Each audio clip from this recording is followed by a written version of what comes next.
دانیہ قرآن academy. یہ قرآن وہ رستہ دکھاتا ہے جو سب سے سیدھا ہے، اور مومنوں کو جو نیک عمل کرتے ہیں بشارت دیتا ہے کہ ان کے لیے اجر عظیم ہے۔ نحمده ونصلي على رسوله الكريم اما بعد فاعوذ بالله من الشیطان الرجیم بسم اللہ الرحمن الرحیم۔ السلام علیکم ورحمۃ اللہ وبرکاتہ۔ امید ہے آپ سب خیریت سے ہوں گے، انشاءاللہ جہاں ہوں گے ایمان اور صحت کی نعمت سے مالا مال ہوں گے۔ ہاں جی، تو آغاز کرتے ہیں ہم اپنے آج کے سبق کا دعاؤں کے ساتھ۔ تو چلیے شروع کرتے ہیں۔ اللہم صلی علی سیدنا و مولانا محمد وعلی آل سیدنا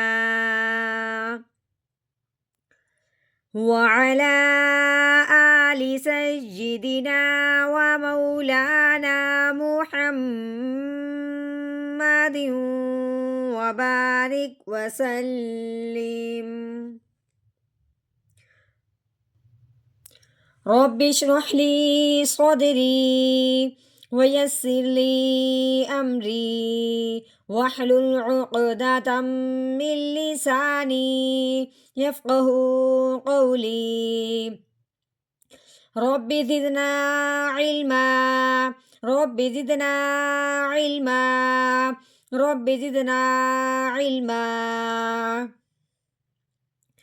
اعوذ باللہ من الشیطان الرجیم بسم اللہ الرحمن الرحیم۔ وَهُوَ يَخْشَىٰ وَهُوَ، واؤ کے اوپر زبر ہے، ہا کے اوپر پیش، آگے واؤ کے اوپر پھر زبر، جس کو کیسے اس کا توڑ کیا جائے گا؟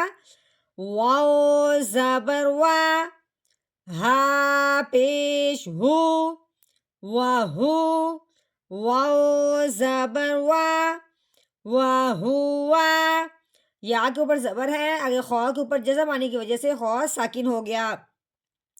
جو بھی حرف ساکن ہوتا ہے وہ پچھلے والے کو اپنے ساتھ ملا لیتا ہے۔ اب اپنے یا کو خوا ساکن کے ساتھ ملانا ہے تو کیسے پڑھیں گے؟ یا خوا زبر یاخ، کیسے؟ یاخ، شین کے اوپر کھڑی زبر لگی ہوئی ہے، یہ کھڑی زبر جس حرف کے اوپر آ جائے اس حرف کو ایک الف کے برابر لمبا کیا جاتا ہے، ٹھیک ہے؟ شین کھڑی زبر شا، یاخ شا۔ ہاں جی، باقی رہے گی اب یہ جو چھوٹی یا ہے اس کا کیا کریں گے کہ یا کے اوپر نہ تو کوئی زبر ہے، نہ زیر، نہ پیش، گویا کہ یہ خالی یا ہے۔ تو اب بات یہ ہے، سوال یہ ہے کہ گویا کہ یہ یا پڑھی جائے گی بھی یا نہیں۔ ہاں جی، تو یہ خالی یا جو ہے یہ آئی ہے کھڑی زبر کے ساتھ، شین کے اوپر کھڑی زبر ہے، اس کی وجہ سے یا ہے، تو اس لیے یا کو نہیں پڑھا جائے گا، جو کھڑی زبر ہے صرف وہی پڑھی جائے گی، ٹھیک ہو گیا؟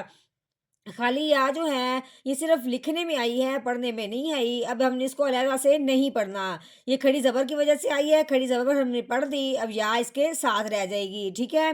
ہاں جی، اب آگے یہ جو ہے گول دائرہ ہے، اس کو آیت کہتے ہیں، وقف کہتے ہیں۔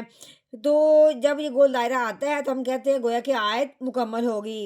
اب ہم نے کیا کرنا ہے کہ اس آیت کو وقف کی صورت میں کیسے پڑھا جائے گا، کیونکہ آخر والے جو حرف ہوتا ہے وقف کے ساتھ والا اس کو ساکن کیا جاتا ہے، لیکن کھڑی زبر جو ہے وہ ویسے کا ویسے ہی رہا جاتا ہے، وہ حرف جس کے اوپر کھڑی زبر لگی ہو، صرف ہم نے اپنا لہجہ چینج کرنا ہوتا ہے۔ کیسے پڑھیں گے؟ آگے وقف یخ شا، یخ شا، ہاں جی، وَهُوَ يَخْشَىٰ،